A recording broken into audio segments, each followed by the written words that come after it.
Hello friends, welcome back to my YouTube channel Indo Global Watch. दोस्तों, आज दोबारा से अमेरिका और ईरान के पास हम लोग आ जाते हैं, क्योंकि अमेरिका और ईरान के बीच जो युद्ध चल रहा था पिछले कई महीनों से, जिसकी वजह से पूरी दुनिया प्रभावित हुई और दुनिया के साथ साथ अपना देश भारत भी प्रभावित हुआ। और साथ ही में तेल, ऑयल, गैस और बहुत सारी प्रॉब्लम्स, और यहाँ तक कि इंडिया का जो रुपया आज इतने निम्नतम स्तर पे जा रहा है, सिर्फ और सिर्फ एक ही कारण था, इजराइल, ईरान और अमेरिका का वॉर। तो आज उस पर चर्चा करेंगे कि इसकी क्या खुशी है और क्या कारण है, भारत का इसमें क्या रोल रहा, और आखिर पाकिस्तान इतना खुश क्यों है और अमेरिका जश्न मना रहा है। क्या अमेरिका जीता युद्ध या फिर अमेरिका बीच में खड़ा है और वो हार ही रहा है। तो चलिए करते हैं वीडियो की शुरुआत। तो दोस्तों देखिए, सबसे पहले ये जानते हैं कि ये युद्ध विराम कब से होने वाला है। ये युद्ध विराम 19 तारीख से होने वाला है। 19 तारीख को साइन होने वाला है पैक्ट। कहाँ पे?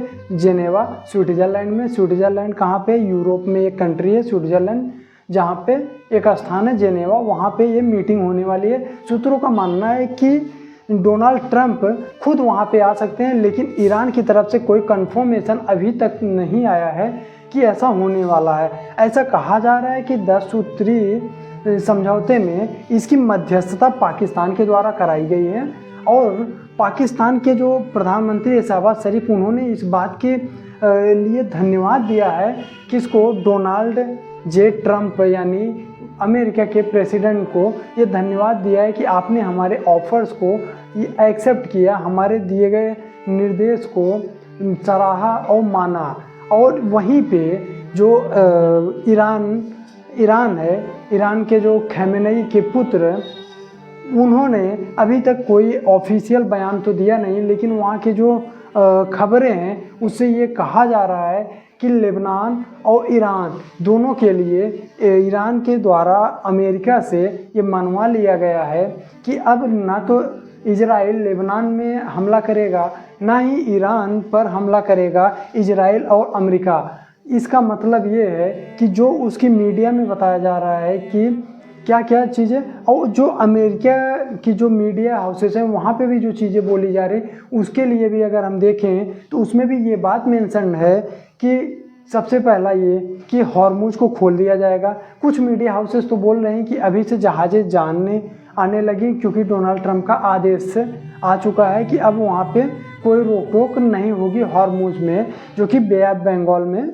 है। तेल के आवागमन को रोका नहीं जाएगा, पहला। और दूसरा ये रहेगा कि किसी भी प्रकार की रोक टोक नहीं होगी ईरान को, और ईरान के ऊपर जितने सैंक्शन लगाए गए हैं अमेरिका द्वारा पिछले कई दशकों तक, मतलब यूँ कि 1969 के बाद से लगभग ईरान हमेशा से, जब से खमेनेई आए थे शासन में, तब से ईरान पे लगभग हमेशा से सैंक्शन था, लेकिन अब अमेरिका इसको हटा देगा।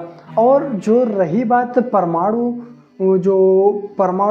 हथियार बनाने की, तो परमाणु का इनरिचमेंट के लिए जो ईरान कार्य कर रहा था उसको भी रोका नहीं जाएगा, उसके लिए बातें बाद में होगी, ऐसा इस डील में हो सकता है, जो कि न्यूज़ रिपोर्ट के हिसाब से आती कि अमेरिका द्वारा ये भी लिखवाया जा रहा है कि ईरान के ऊपर इजराइल भी हमला नहीं करेगा और इजराइल लेबनान पे भी हमला नहीं करेगा। और जबकि जब तक हम वीडियो रिकॉर्ड करें तब तक की मैं बात बता रहा हूँ कि अभी भी जो इजराइल है वो लेबनान पे बम गोले बरसाए जा रही है।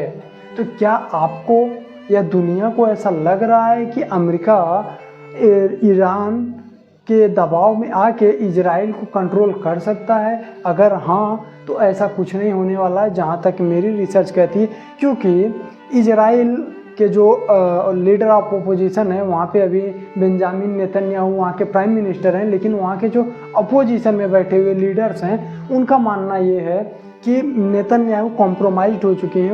उनके ऊपर कौन से ऐसा दबाव है जिसकी वजह से वो बैकफुट पे जा रहे हैं। और सबसे बड़ी बात ये है कि जो 49 देश अरब वर्ल्ड में हैं वो हमेशा से ये चाहते हैं कि इजराइल कमज़ोर पड़े और हम उस पर हावी हों।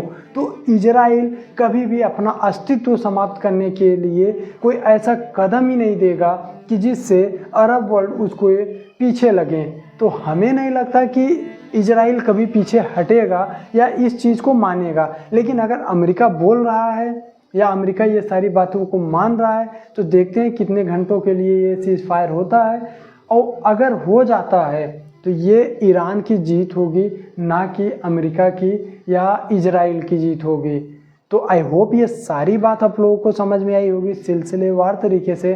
मिलते हैं अगली वीडियो में, तब तक के लिए आप लोग इस बात पे ज़्यादा फोकस्ड रहिए कि क्या अगर इसके खुलने से भारत की इकोनॉमी दोबारा से रिबूट होगी, क्योंकि हम 4th लार्जेस्ट इकोनॉमी से डायरेक्टली 6th पे आ चुके हैं और हमारे रुपए की करेंसी 88 रुपए से आके 102 पे अटकी पड़ी है जो डॉलर के मुकाबले।